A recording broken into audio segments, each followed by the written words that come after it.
Hey, everybody, this is Lorraine. And Jennifer, What if I told you that you had to be creative in the next 5 minutes? creativity's not on a time clock, Lorraine. Absolutely. I think as people try to come up with content, that's one of the things that they forget. They think that it's another task, it's like accounting. I have to balance my checkbook. I can do it. I'm just going to muscle through and get it done. And creating content doesn't really work that way. No, no, ideas come to you maybe when you're taking a walk, when you're in the shower, when you're sitting on the couch. And, when you work from home, like I do, then that can actually sometimes be a bad thing because it's like, oh, I have an idea and I need to get out and go in the office and go get it done. And I actually will, which See, I think is a good thing, but. well, I think one of the things, and we did this when, because we had the building, is when an idea struck, I didn't stop everything I was doing to work on that idea. I wrote it down. I put it on a post-it.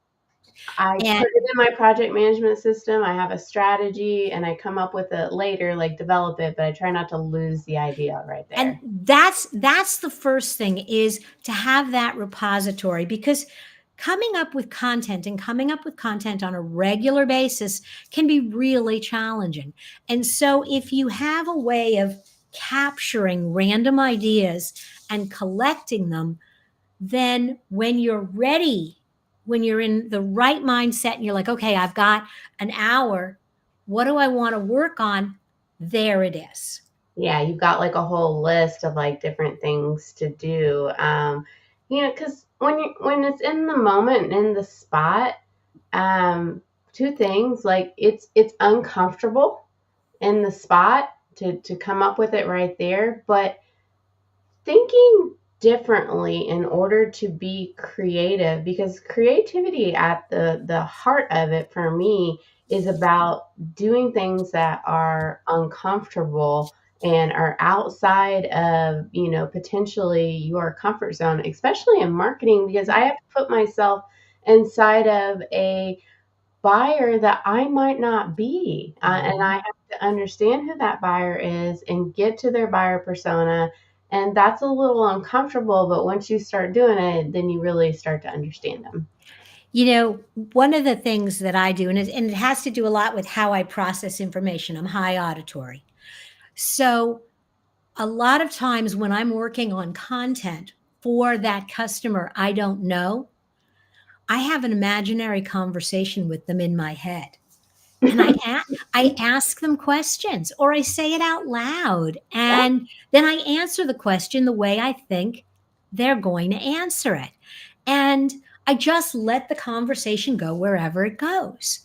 yeah, Um, I also, if I have a good idea and I'm driving or I'm out for a walk, I love the recording app yeah, on my iPhone, and I just turn it on and I talk and I do stream of consciousness stuff. And yeah, if there's let's say I had an idea for a blog post and I go to sit down and work on it and I'm just stuck, I let it go. And then I go out for a walk and then I just start talking about it. yeah. And the ideas are random, they're unstructured, the order is terrible, but the information is there. And then I can transcribe it or just listen to it again and go, oh, there's my hook. There's my piece of content. So, two thoughts on that. Have you ever used the ChatGPT app and had a conversation with it in order to come up with ideas? That's fun. That, I've only done that once, but going to ChatGPT and saying, hey, you are a 50-year-old woman, you work part time, you're having some health issues, and you are considering hiring X. And that's what I do. What questions do you have for me? Yep, yep. And letting that conversation go where it goes, and it might get off track and some of it might be wackadoodle, but there's a lot of good information that'll come back at you that maybe you wouldn't have thought of. So, one thing, with AI that is going to make someone like you stellar is because you haven't lost that art form to create and to come up with creativity. And really, the way I'm seeing it right now, AI is just a repetition of what has already been said. The Mhm. true artist is the one that can come up with something that nobody else has said. Absolutely. So getting AI to ask you questions, using AI and its information to come up with the questions, and then you write the answers. It's going to put those answers in your voice, in your style, and it's going to be something that nobody else can write. And it is a good balance. I also really love transcribing audio files into ChatGPT and then asking ChatGPT to summarize, to rewrite it. Give me a summary, pull out the talking points, but don't lose my style, don't lose my voice. Yep. And that is incredibly valuable Yep. because it short circuits. I can go from these videos to clips to a blog post to social media shares in rapid fire, but it's all based on original content. Yes. And, when creativity, you need that extra space, that's where AI can help save that time so that you can have that creativity, not to be a repetitive of other people.